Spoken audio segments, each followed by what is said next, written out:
नमस्कार प्रणाम आप सबके। का हाल बा रउआ लोग के फिर से स्वागत बा शान भोजपुरी के दूसरे के एपिसोड में।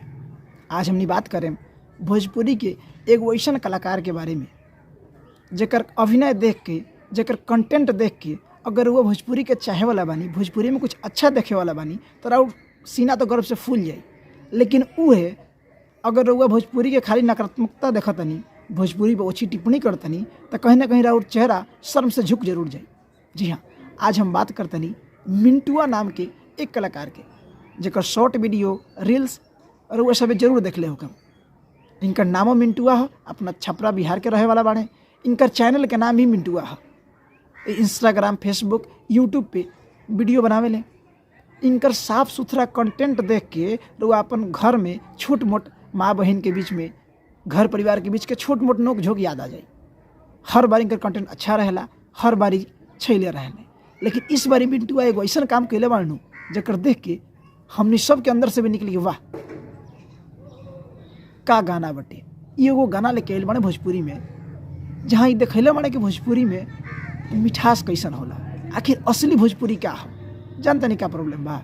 हमने ई समझ लेला बाई सनु कि भोजपुरी माने पवन सिंह, भोजपुरी माने खेसारी लाल यादव, भोजपुरी माने रितेश पांडे, भोजपुरी माने गुंजन सिंह, भोजपुरी माने पर्वत प्रेमी, एज इट इज। लेकिन भोजपुरी माने खाली वही लोग नानू होला। भोजपुरी में और यो कलाकार बा जो भोजपुरी ला लगातार काम कर रहा बा, लेकिन आगे नहीं खियावत। जानते नहीं काहे, कहीं ना कहीं हमने अच्छा काम के प्रमोट नहीं करत। तो ई एपिसोड शुरू कैले के पीछे इहे मकसद है कि जे केहू भी अच्छा काम करे, चाहे वो छोटा कलाकार काहे ना हो के, हमने ओकरा के आगे लेके आयम।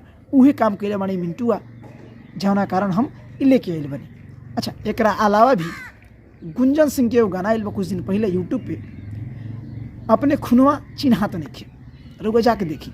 साथ ही अंकुश राजा के एगो गाना आइल बा पेट के खातिर।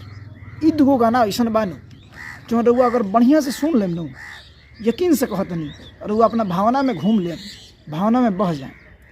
कहीं ना कहीं आज तक लोग का गाना रहे एकरा के छोड़ दी, रउआ ई दो गाना जाके देखी और वो बताएंगे आखिर ई गाना कैसन बा। अगर अच्छा लगे तो शेयर करें, काहे कि देखी कहीं ना कहीं हमने जो दिखावे नहीं सनू वही लोग देखेला और वही पर हमने के जज करेला।